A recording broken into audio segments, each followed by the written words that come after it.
Shalom, salam damai sejahtera dalam kasih Tuhan. Saya berharap ibu bapak tetap diberkati Tuhan.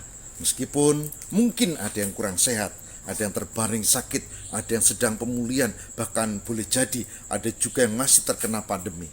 Tapi sebagai orang beriman, kita meyakini kasih Tuhan dan penyertaan Tuhan.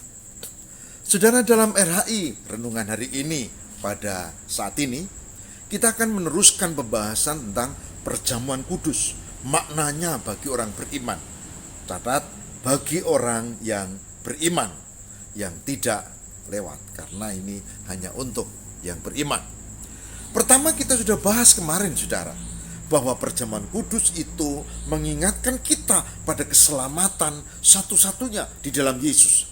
Kita mengingat akan pengorbanan Yesus di Golgota, Yesus sebagai tumbal dosa. Kita sudah bahas kemarin. Nah, sekarang kita masuk bagian yang kedua. Makna perjamuan kudus yang kedua lebih dalam, saudara, yaitu bersatunya di dalam pengharapan.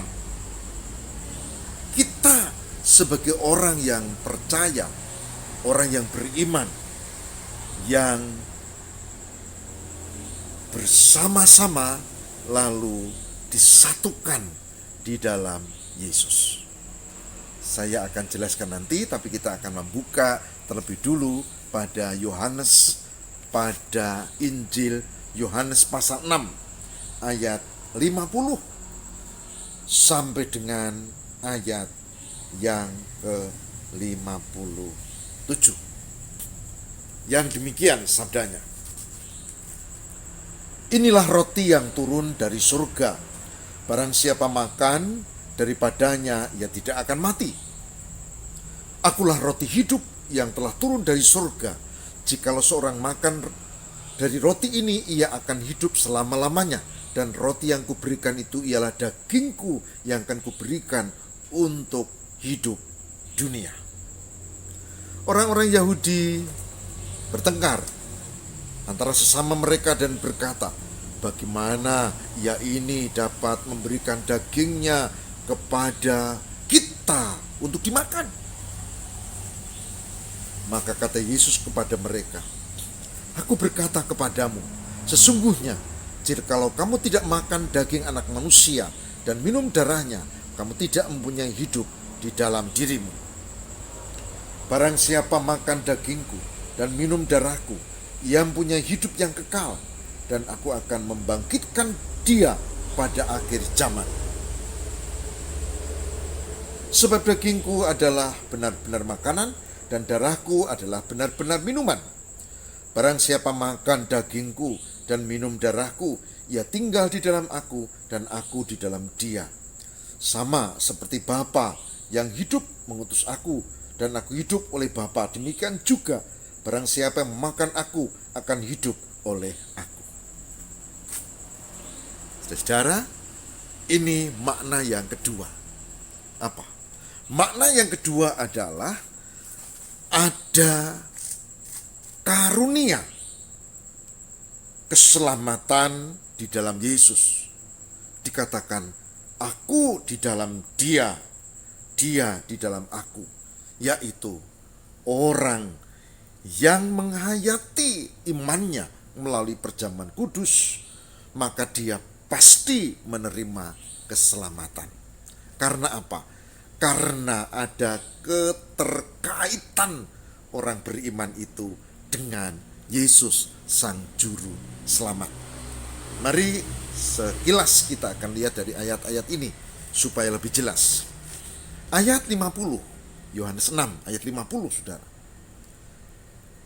Inilah roti yang turun dari surga. Yesus diibaratkan roti, makanan, darahnya minuman.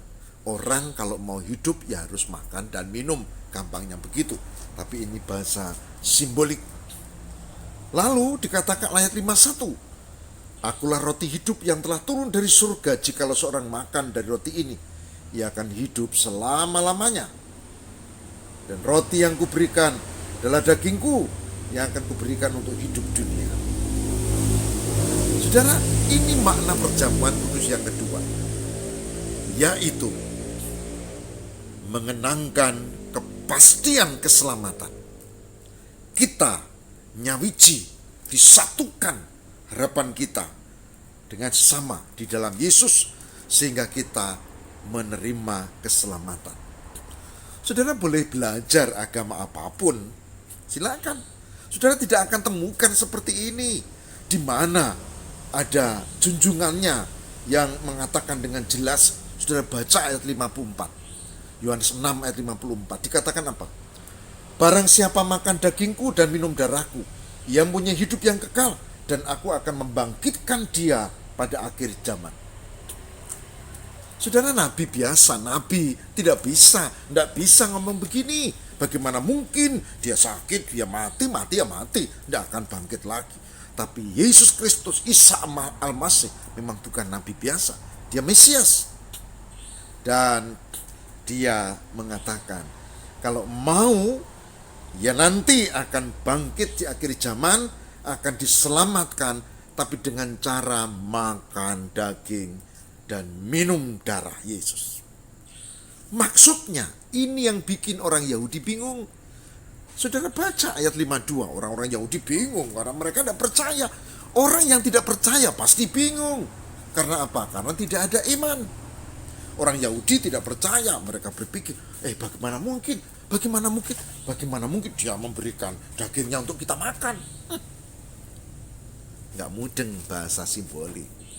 Banyak orang yang tidak mudeng ketika Yesus adalah Mesias, disebut anak Allah. Banyak yang bilang, bagaimana mungkin Allah itu tidak beranak dan tidak diperanakkan? Nggak beriman, nggak mudeng, saudara. Nggak dong, nggak nyantol. Itu bahasa simbolik, gitu. Dan itu hanya untuk orang yang beriman, yang tidak ya lewat. Saudara, ini yang menarik gitu. Jadi makna yang kedua adalah kita dituntun, kita ditunjukkan kalau kita menghadap meja perjamuan kudus, makan roti dan minum cawan perjamuan dengan iman, makan daging dan darah Yesus, simbolnya begitu. Maka di situ dikatakan menerima hidup. Dan dia di dalam Yesus, Yesus di dalam kita dengan Roh Kudus. Memang agak beda. Tapi orang Jawa boleh saja saya mengambil istilah manunggaling kawula Gusti, meskipun itu beda ya konsepnya ya. Tapi yang dimaksud di sini adalah orang yang beriman, begitu dia melakukan perjamuan kudus dengan iman, maka dia disatukan dalam pengharapan, dia dilindungi oleh Tuhan, diberi hidup dan kebangkitan nanti, dan di dalam dirinya ada Roh Kudus yang menyertai. Ini sesuatu yang indah. Maka ini hanya untuk yang sungguh-sungguh percaya. Saudara baca ayat 56, 57. Saya baca ya. Yohanes 6, 56, 57. Barang siapa makan dagingku dan minum darahku, ia tinggal di dalam aku dan aku di dalam dia. Tinggal di dalam aku berarti dilindungi Tuhan. Menjadi bagian dari keluarga Allah. Menjadi umatnya. Aku di dalam dia, itu Roh Kudus. Roh Kudus di dalam hati orang yang beriman. Dan dikatakan, sama seperti Bapa yang hidup mengutus aku dan aku hidup oleh Bapa, demikian juga barang siapa yang memakan aku akan hidup oleh aku.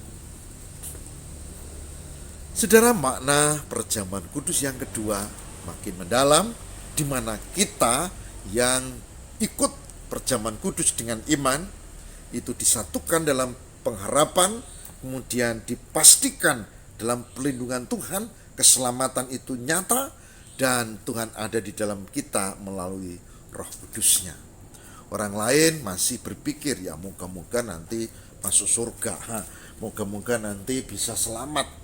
Tapi kita orang percaya keselamatan itu nyata dan sudah diberikan, tinggal kita menjaga supaya kita tetap di dalam Dia. Itu makna perjamuan kudus yang kedua. Kepastian keselamatan, dilindungi oleh Tuhan, Tuhan menuntun hidup kita. Maka mari lakukan sakramen perjamuan kudus dengan iman, bukan dan jangan sekedar ritual, bukan dan jangan sekedar kewajiban, tapi dengan iman. supaya kita masuk di dalam kategori makna yang kedua, yaitu orang yang dipastikan selamat dan diberkati Tuhan. Saudara, mari kita bersama-sama mohon tuntunan Roh Kudus. Semoga kita dimampukan untuk termasuk orang yang beriman, yang melakukan sakramen perjamuan kudus ini dengan sungguh-sungguh. Mari kita berdoa. Tuhan, berkatilah supaya kami melakukan sakramen perjamuan kudus dengan iman, bukan sekedar kewajiban, bukan sekedar ritual, bukan sekedar kebiasaan, tapi dengan iman, sehingga kami terhitung sebagai orang yang dilindungi Tuhan, dan Tuhan di dalam diri kami melalui Roh Kudus untuk menuntun hidup kami. Kepastian keselamatan kami rayakan dalam perjamuan kudus. Tolonglah kami supaya kami mampu menjaga diri untuk tetap setia dan tidak menjadi murtad. Kami mohon berkenan dan berkat-Mu. Demi Kristus kami berserah. Haleluya. Amin.